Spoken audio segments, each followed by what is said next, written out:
Hey guys, in this video we're going to talk about this cymbal modification that was sent in to me. It's a 24-inch ride that weighs 3,165 grams and it's got some problems.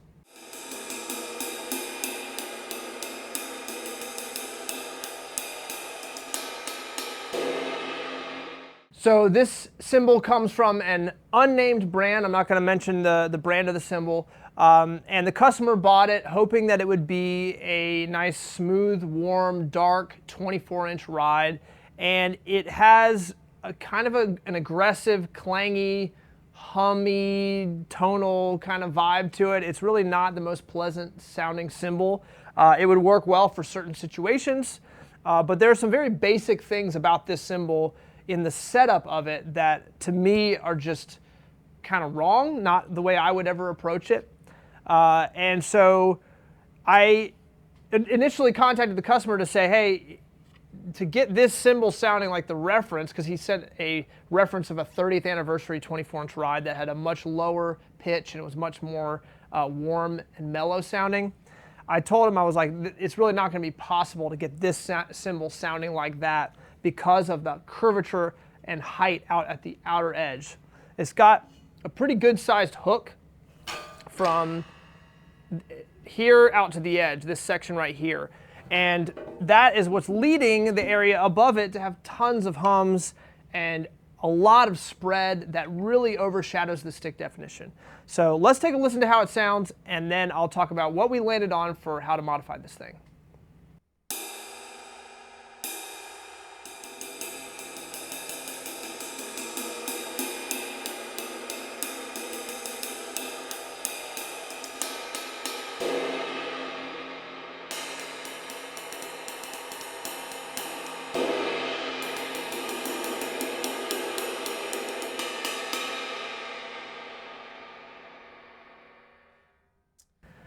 So it's got an aggressive sound. It's kind of got an in-your-face, like, kind of sound, which can be awesome in certain cymbals.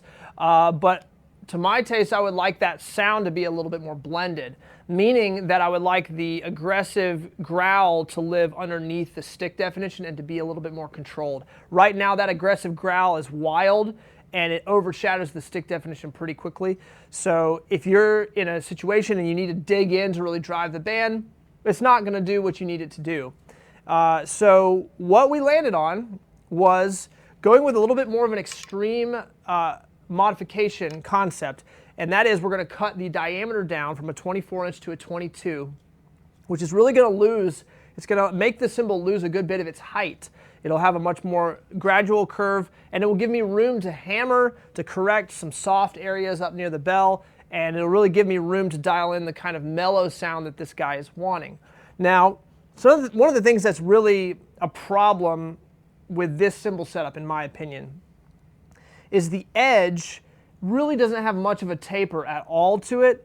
And in fact, I can see kind of unlathed crust to where it wasn't really lathed as much here as it was up near the bell, which is kind of a reverse taper thing, which can be awesome on certain cymbals. A lot of old Ks have kind of a reverse taper where it's actually thinner up near the bell. But those cymbals they'd have to be so specifically set up in order to sound good in that manner.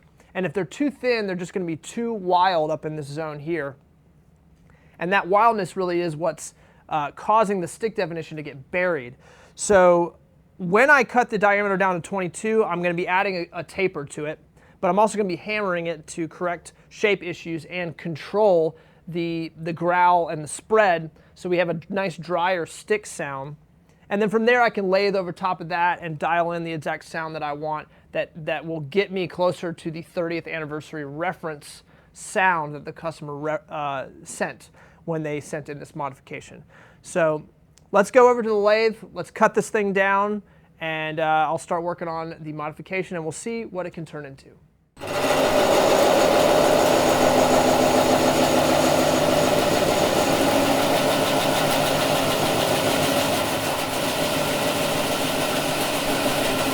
All right, so after the cut down, it's now right at 22 inches, and the new weight after the cut down is 2,665 grams.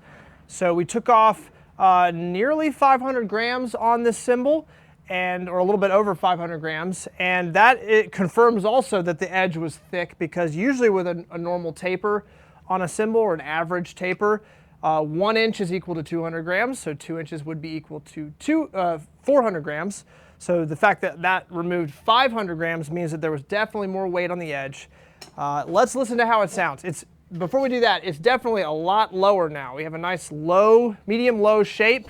So we have a pitch increase because of the smaller diameter, but we're also going to have like a lower sound in a way, like a lower fundamental in a way. It's not going to be so high and aggressive. It's going to be a little bit more mellow and warm. So let's check it out.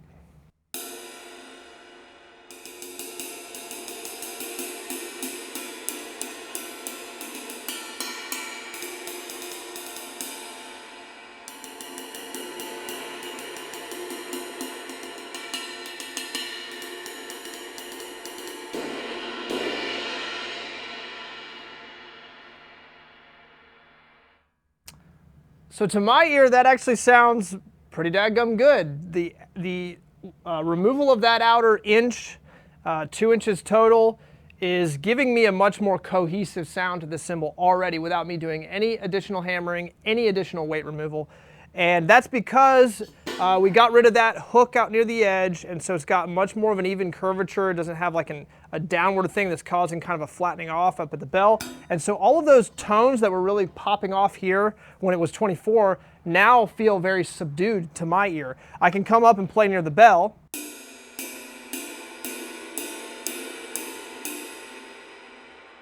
And it's contained, it's controlled. It's not like throwing off weird hums and tones that are getting in the way of the stick definition, which is very interesting to me. I find that kind of stuff super fascinating. Cymbal making really is all about balance. If I could boil it down to one concept, it's balance. You want to create an overall balanced sound, and especially when you're making jazz rides, which this is billed as a jazz ride, you really want a delineation, a separation between your stick definition and your wash. You want that wash to live underneath, and you want it to create the vibe and the intrigue to the cymbal, but you don't want it to build so much that it just overshadows the definition. And if it does, then that cymbal is really going to better function in really low environments when you're not really activating that wash. You got to keep it subdued with your technique. A more versatile cymbal will go with you wherever you want to go in the music, and it will have a sense of control to it. Obviously, there's varying degrees, and everybody's taste is subjective. But to my ear, when it comes to making a really usable jazz cymbal, that's a super, super important concept. So I might be doing less hammering and lathing to this cymbal than I originally thought. We're at 2,665 grams, which I would classify as like a medium ride. You could still use this in jazz, definitely. I think the customer's wanting a little bit more of a nuanced sound and wanting to bring it into a medium thin range. So we're going to be landing hopefully around 2,400 grams when all is said and done.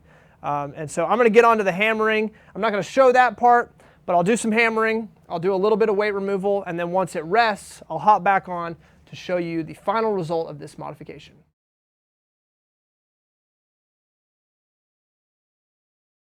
Well, guys, update. I don't know if you can see, but we have ourselves a crazy crack in this modification. So, turn the camera off. I sat down at the anvil to do the hammering to get the profile ironed out, and within the first 2 strikes, all with good contact with my anvil, the cymbal split in a way that guarantees that this cymbal was heat treated at some point. So basically, some smiths out there, famously Spizzichino did this actually. He would experiment by putting a cymbal in an oven at like 330 degrees, 350 degrees, and leave it in there for 3 to 4 hours. And he would do this, and what it would do is it would melt the tin at the grain boundary between the tin and the copper. And the result was it made the alloy more brittle, which emulated the sound of a vintage cymbal. It kind of like sped the process up to simulate what would happen over the course of 50 or 60 years. The problem with that is it makes the alloy incredibly brittle, and if you don't know what you're doing, well, really, there's no reason in which you should ever heat treat a cymbal. So this cymbal now will not be modified. It is going to have to be scrapped. I'm going to have to talk to the customer, tell them what happened, and I'm going to work something out with them so that they receive a cymbal for the price that they paid for the modification. So I'm going to be out the money. This is what I've always done anytime there's something crazy like this happens in a modification. And the thing about this that's especially bad is that this brittleness to the metal will cause the cymbal to crack. It will crack. It's not a matter of if, it's a matter of when. And when you heat treat a cymbal to speed up the process of aging and try to get a vintage sound, you are making the cymbal brittle, and as you play that cymbal, it will split. And more often than not, it's going to split rather fast, especially if you like to dig in and get big crashes. I'm not talking about bashing the cymbal. I'm talking about just big crashes to get the cymbal to open up for certain musical segments. If you do that, within a few years, it's going to crack. So a little PSA that when you're out there looking for a cymbal to buy and a company is talking about how they do old vintage style cymbals, be very aware and maybe ask the question, do you guys heat treat your cymbals? Because this is what can happen. So close up, you can see my hammer strikes actually. 1, 2, 3, 4, 5. Maybe there's a 6th one there. So 6 hammer strikes. Every place that it struck, it split.